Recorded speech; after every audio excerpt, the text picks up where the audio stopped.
नमस्कार दोस्तों, स्वागत है आपका हमारे YouTube चैनल हिंदू कुल में। आज हम आपके लिए एक बेहद रोचक और पौराणिक कथा लेकर आए हैं। यह कहानी है दैत्य गुरु शुक्राचार्य की। कभी ना कभी आपके मन में भी ये विचार अवश्य आया होगा कि आखिर शुक्राचार्य दैत्यों के गुरु कैसे बने और क्यों बने, वो देवताओं के गुरु क्यों नहीं बने। तो चलिए आज जानते हैं कि शुक्राचार्य आखिर दैत्यों के गुरु कैसे बने। इस रहस्य को जानने के लिए हमें शुक्राचार्य के जीवन को जानना बहुत ज़रूरी है। शुक्राचार्य महर्षि भृगु के पुत्र थे। महर्षि भृगु की पत्नी ख्याति दक्ष प्रजापति की कन्या थी। ख्याति से महर्षि भृगु को 2 पुत्र धाता और विधाता और एक पुत्री लक्ष्मी हुई थी। लक्ष्मी का विवाह भगवान विष्णु से कराया गया था। हालांकि माता लक्ष्मी को लेकर और भी कई कहानियां प्रचलित हैं। महर्षि भृगु के और भी पुत्र थे, जिनमें एक थे उसनस, जो आगे चलकर शुक्राचार्य बने प्रमुख थे। जब शुक्राचार्य बड़े हुए तो उनके पिता ने उन्हें ब्रह्मर्षि अंगिरस के पास शिक्षा लेने के लिए भेज दिया।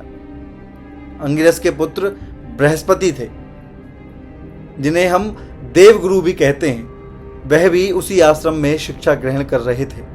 शुक्राचार्य बृहस्पति की तुलना में ज़्यादा प्रतिभाशाली थे, लेकिन बृहस्पति के अंगिरस का पुत्र होने के कारण उन्हें विशेष शिक्षा मिल रही थी।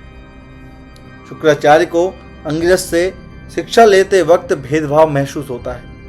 उनके मन में ये बात आ गई कि ऋषि अंगिरस अपने पुत्र पर अधिक ध्यान दे रहे हैं और उन पर कम। इससे शुक्राचार्य के मन में ईर्ष्या उत्पन्न हो गई और उन्होंने ऋषि अंगिरस का आश्रम छोड़ दिया। आगे की शिक्षा लेने के लिए वो सनक ऋषि और गौतम ऋषि के आश्रम चले गए। शुक्राचार्य ने आगे की शिक्षा यहीं से प्राप्त की थी। यह बात बिल्कुल सत्य है कि शुक्राचार्य प्रतिभा में बृहस्पति से किसी भी प्रकार से कम नहीं थे। वहीं अपनी शिक्षा पूर्ण करने के बाद जब शुक्राचार्य को पता चला कि बृहस्पति को देवताओं का गुरु नियुक्त किया गया है, तो यह जानकर उन्हें बहुत दुख हुआ और उन्होंने ठान लिया कि वे किसी समुदाय के गुरु बनेंगे। लेकिन समस्या यह थी कि दैत्य हमेशा देवताओं के हाथों पराजित होते थे। शुक्राचार्य ने सोचा कि अगर वे भगवान शिव को प्रसन्न कर संजीवनी मंत्र प्राप्त कर लें तो वे दैत्यों को विजय दिला सकते हैं, और उन्होंने कठोर तपस्या शुरू कर दी। इसी बीच देवताओं ने मौका पाकर दैत्यों को मारना शुरू कर दिया।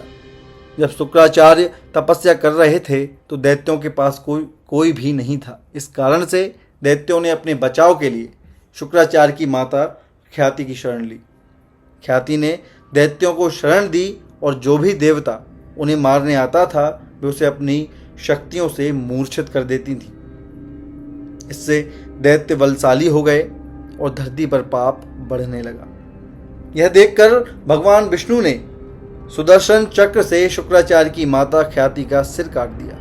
जब शुक्राचार्य को इसका पता चला तो वे बेहद क्रोधित हो गए और उन्होंने भगवान विष्णु से बदला लेने की ठान ली। शुक्राचार्य फिर से भगवान शिव की तपस्या शुरू की और कई वर्षों की कठोर तपस्या के बाद भगवान शिव ने उन्हें संजीवनी मंत्र प्रदान किया। इस मंत्र की मदद से शुक्राचार्य ने दैत्यों के राज्य को पुनः स्थापित किया और अपनी मां की मृत्यु का बदला भी लिया।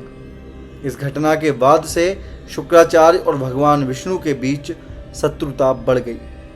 शुक्राचार्य दैत्यों के गुरु बन गए और उन्होंने उन्हें शिक्षा और शक्ति प्रदान की। शुक्राचार्य के इस रूपांतरण ने दैत्यों को शक्ति और साहस दिया, जिससे वे देवताओं के खिलाफ मजबूती से खड़े हो सके। शुक्राचार्य ने दैत्यों को संजीवनी मंत्र का प्रयोग सिखाया, जिससे वे मरे हुए योद्धाओं को पुनः जीवित कर सकते थे। इस प्रकार दैत्यों को एक अमोघ शक्ति मिली और वे असुर देवताओं के समक्ष खड़े हो गए। शुक्राचार्य का यह निर्णय न केवल दैत्यों के लिए बल्कि समूचे पौराणिक इतिहास के लिए महत्वपूर्ण था। उनके कठोर तप और शक्ति के कारण दैत्यों ने कई युद्धों में विजय प्राप्त की और देवताओं को कई बार पराजित किया। शुक्राचार्य के ज्ञान और शक्ति ने उन्हें दैत्यों के गुरु के रूप में प्रतिष्ठित किया और उन्होंने दैत्यों के लिए अनेक महत्वपूर्ण उपलब्धियां हासिल भी की। यह थी शुक्राचार्य के असुराचार्य बनने की कहानी। उम्मीद है आपको यह जानकारी ज़रूर पसंद आई होगी। आपको ये जानकारी कैसी लगी हमें कमेंट करके ज़रूर बताएं। हिंदू धर्म से जुड़ी ऐसी ही अनोखी जानकारी के लिए हमारे चैनल को सब्सक्राइब करें और वीडियो को लाइक व शेयर करना ना भूलें। धन्यवाद।